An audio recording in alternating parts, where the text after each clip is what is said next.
بیت المقدس کیوں بلایا گیا؟ یہ بڑی کمال کا کوسچن ہے کہ اگر رب نے اپنی بارگاہ میں بلانا تھا تو یہ بیت المقدس کا ٹریول کیوں کروایا گیا؟ ایک ایسی جماعت قائم کی گئی کائنات میں، اس سے زیادہ مبارک جماعت کوئی نہیں ہوئی، اور وہ جماعت ہوئی، وہ نماز ہوئی بیت المقدس میں کہ جب سارے انبیاء صف بنا کر کھڑے ہیں، اور اب حبیب پاک جب وہاں جاتے ہیں تو جبریل امین نبی پاک کا ہاتھ پکڑ کر مصلی پہ کھڑا کر دیتے ہیں صف بصف کھڑے ہیں انبیاء، صف بصف کھڑے ہیں انبیاء، مصطفیٰ امام ہو گئے، ان کے جو غلام ہو گئے وقت کے امام ہو گئے، نام لیوا ان کے جو ہوئے ان کے اونچے نام ہو گئے۔ اور بریلی کے تاجدار سے پوچھو کہ یہ نماز کیوں ہوئی تھی، what is the reason to make that beautiful جماعت، جو سیکرڈ جماعت، دنیا کی سب سے مقدس جماعت، یہ کیوں ہوئی تھی؟ اس کی وجہ امام عشق و محبت عشق والی زبان میں فرماتے ہیں کہ نماز اقصا میں تھا یہی سر، عیاں ہو مانائے اول آخر۔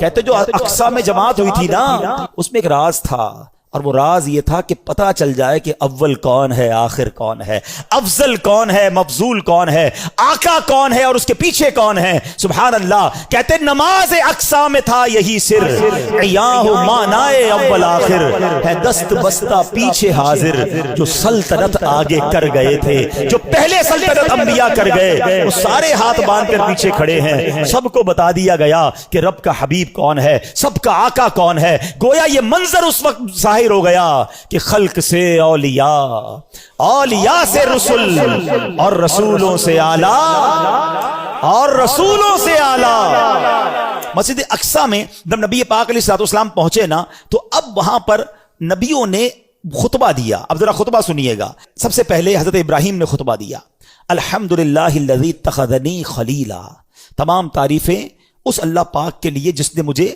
اپنا خلیل بنایا۔ حضرت موسیٰ علیہ السلام نے خطبہ دیا، الحمدللہ الذی کلمنی تکلیما، تمام تعریف اللہ پاک کے لیے جس نے مجھے کلام کا شرف بخشا۔ تیسرا خطبہ دیا حضرت داؤد علیہ السلام نے، آپ نے کہا الحمدللہ الذی خولنی ملکا، تمام تعریف اس اللہ پاک کے لیے جس نے مجھے سلطنت عطا فرمائی۔ تمام انبیاء آتے رہے، خطبہ دیتے رہے۔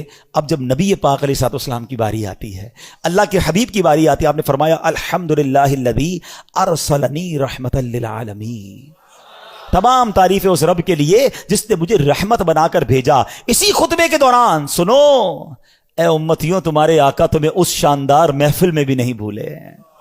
ٹرائی ٹو انڈرسٹینڈ کس کوالٹی کی وہ محفل ہوگی۔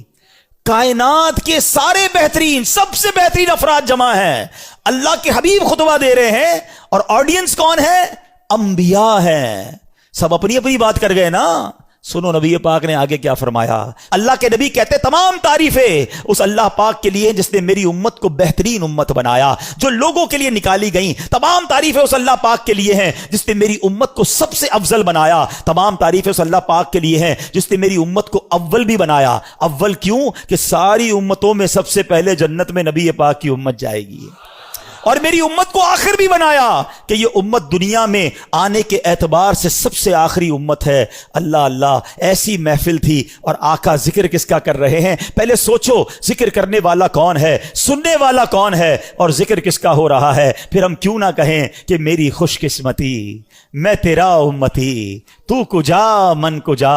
کیسا روحانی تعلق ہے، ہم میں سے تو کوئی اس وقت پیدا بھی نہیں ہوا تھا، کروڑوں اربوں امتی نے بعد میں آنا تھا۔